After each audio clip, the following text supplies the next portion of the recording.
Hey Bookish Babes, and welcome to my book nook. The name's Rainy. I read many books. If you like that, like and subscribe to my channel down below. It really helps my channel grow. Today's video, we are going to be talking about my most anticipated releases for quarter 3, which is July, August, and September. I know it's a couple of days after July, but it's fine. Everything is fine. One or two of these may have already released, but you know what? We're still going to talk about them because I'm still anticipating them. I still haven't gotten to them yet. Okay? So if you're ready, we're just going to dive right in because I have a bunch and I don't want to be here for 5 million years. And my friend is picking me up in like 20 minutes for a bachelorette party. So I wanted to finish this so that I could edit it there. The first one actually came out on July 2nd, and I haven't gotten it yet because I forgot to pre-order it, but I did order it the other day, so it's on its way from Amazon, and that is The Night Ends With Fire by KX Song. My friend Katie posted a really beautiful reel of this on her Instagram and basically said it's a Mulan retelling, and I said, say less, because Mulan is one of my favorite movies ever. Okay? So it's literally follows a young woman determined to choose her own destiny, even if that means going against everyone she loves, and I'm not going to read the synopsis for all of these, like nobody wants to hear that, but if you love Mulan, you should read this with us, because it's going to be a good time. The next one that comes out on July 4th, which is today, is Reckless by Lauren Roberts, okay? I can't really explain what this one is about, because if you haven't read Powerless or Powerful, you're not going to want to read this. But Powerless basically follows, a Hunger Games type situation with our girl, not Priska, that's from a different series. It starts with a P. Our main girl, okay? And she is a lower tier person, because there's like tiers in society. She ends up proposing as a royal for some reason. I literally can't even remember at this point, guys. She poses as a royal for some point, and they end up putting her into the trials, the Hunger Game trials, basically, where they have to compete for the purging. But everyone thinks that she has a magical power, but she doesn't actually have a magical power. And so it's like, how is she going to get herself out of this? But then she also ends up having a relationship with the prince. It's a whole thing. I did a terrible explanation for you. But if you like the Hunger Games and other things, then you'll probably like this. The banter is top-notch. She writes very top-notch banter. But Reckless is book number 2. I can't really say more than that, but I'm so excited. My edition is on my way from Barnes & Noble, and I cannot wait. The next one comes out on July 9th, and it is The Spell Shop by Sarah Beth Durst, and this is another cozy fantasy. The cozy fantasies are really speaking to me this year, even though I don't read it, but like it has purple sprayed edges, friends. Like, I must have that in my life, okay? It literally says it's a romantasy cottage fantasy, okay? A cottagecore tale full of stolen spellbooks, unexpected friendships, sweet jams, and even sweeter love.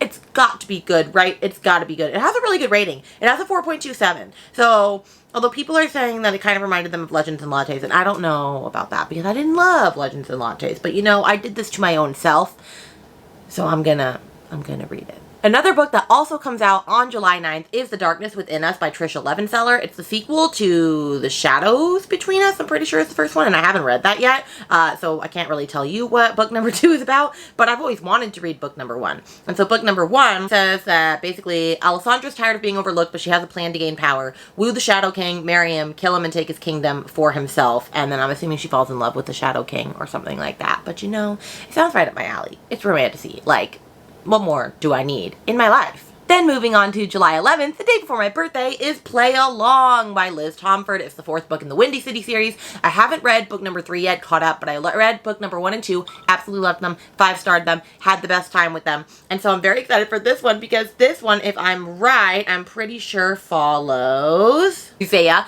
who I love, and Kennedy. I'm so excited for their romance. I'm so beyond freaking excited. I loved Isaiah. I loved Kennedy. I can't wait to see their love blossom. It is a baseball romance this time. So freaking excited because we had a baseball romance last time. I'm just so excited. I cannot wait for this book. The next one that comes out on July 16th is Not Another Love Song by Julie Soto. I read Forget Me Not this year by her. Absolutely loved it. I'm so glad Katie made me read it. And so obviously I have to read her newest one. Plus she's coming out with her edition of Manacled, but it's like going to be not Hermione, called Alchemized. Can't wait for that. But this one is basically just 2 string players fight their attraction for one another as they compete for center stage in this spicy and emotional romance. It's musical. I'm musical. It's gonna be fabulous. I just cannot wait. I cannot wait for this romance. The next one comes out on July 16th, and it's Apples Dipped in Gold by Scarlett St. Clair, and the first book in this series, in these little retelling series, was Mountains Made of Glass, which I read for Brittany's Fates readathon. I actually made all of them read it, and we all had a great time with it, so I'm very excited for this one, because it's like a Snow White one.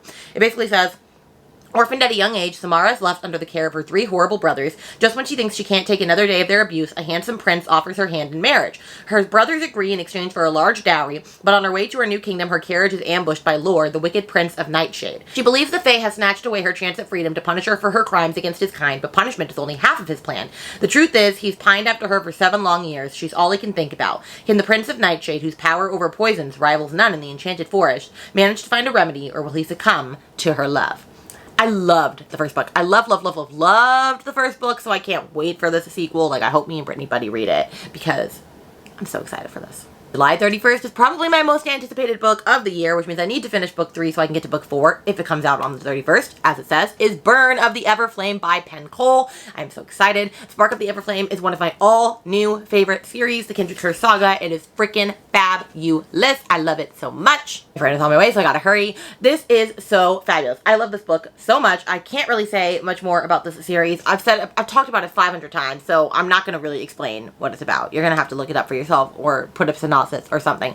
But if you haven't read this series yet, this is your sign to do so, because the 4th book is coming out and I'm so prepared. I'm not prepared, actually. I'm ready to be an emotional wreck. Moving on to August, and with August, I don't have a lot, but on August 6th is Apprentice to the Villain, which is the sequel to Assistant to the Villain, and I haven't read that yet. So I don't know if I should actually put this on here, because I could not like the first one and then not want to continue on, because I've heard that it's not actually romantic, it's more cozy fantasy, and we know how I feel about that, but I still put it on there. Apprentice to the Villain, Assistant to the Villain, I'm pretty sure she's just an assistant to the villain, and it's like kind of like their romance, but not really, and so I'm assuming that Apprentice to the Villain also follows different people or the same people. You know, I actually don't know. I should have looked this up, of course, but I didn't. It doesn't have a description. That is wild to me. That's wild that it doesn't actually have a description. So I can't tell you what it's about. Can't tell you what it's about.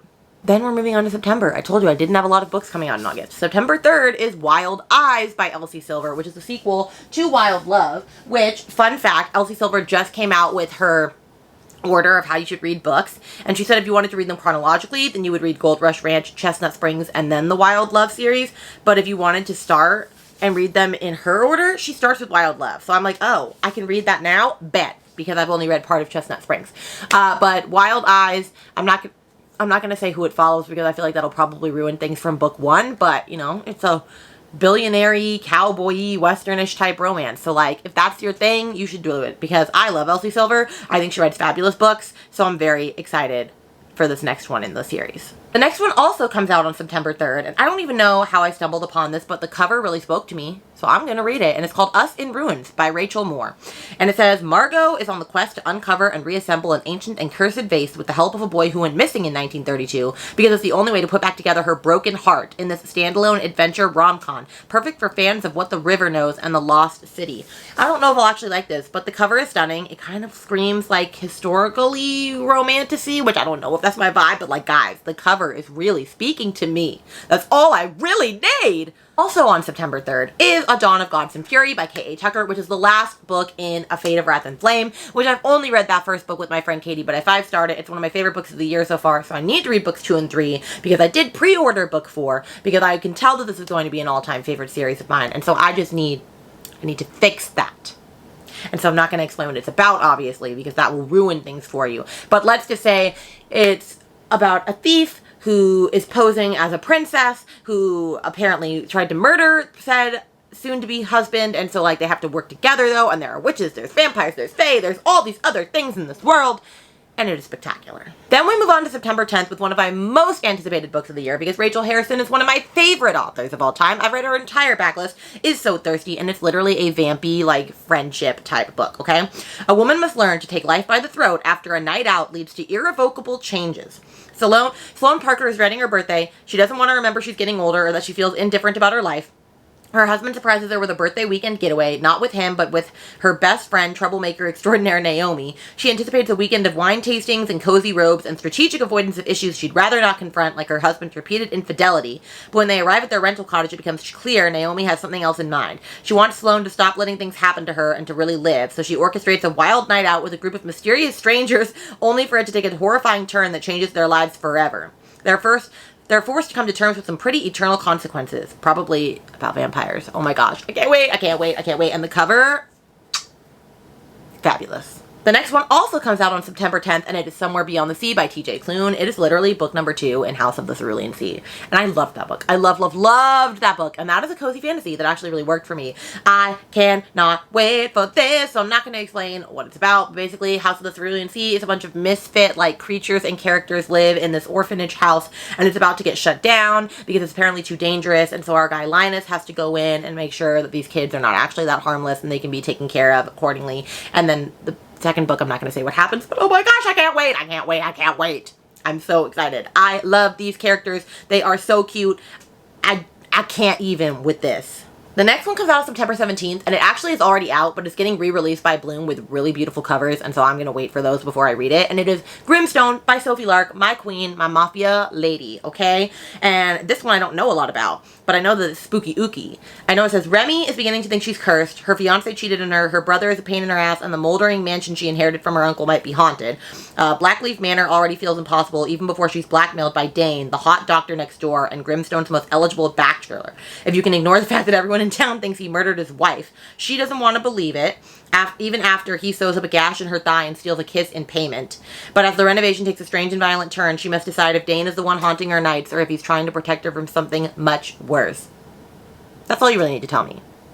That's going to be an all-time fave. I just feel. Then the next one comes out on September 17th, and it is Fear the Flames by Olivia Rose Darling. This has already come out, but she's gotten it re-released, traditionally published. I do have her indie published one, and I will treasure it always, but I'm very excited to read the newly renovated edition.